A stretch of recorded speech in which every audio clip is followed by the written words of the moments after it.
Pourquoi est-ce qu'il faut arriver à des émissions nulles de gaz à effet de serre le plus vite possible si on veut limiter le réchauffement et le stabiliser? Bien, tout simplement parce que la couche de CO2 et d'autres gaz à effet de serre que nous installons autour de l'atmosphère fonctionne véritablement comme si c'était une couche isolante.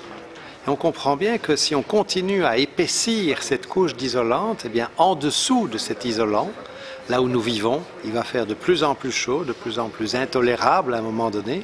Et donc, si on veut stabiliser la température, il faut absolument empêcher à un moment donné, et le plus vite possible, que l'épaisseur de cette couche d'isolant augmente. Ça veut dire arriver à des émissions nulles de gaz à effet de serre. Et ça, c'est évidemment un défi. Je pense qu'il faut mettre les acteurs économiques beaucoup plus devant leurs responsabilités.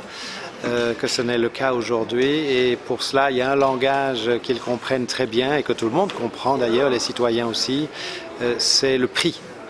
Aujourd'hui, nous utilisons l'atmosphère comme une grande poubelle gratuite. Nous envoyons dans l'atmosphère des quantités gigantesques de CO2 et d'autres gaz à effet de serre tous les jours.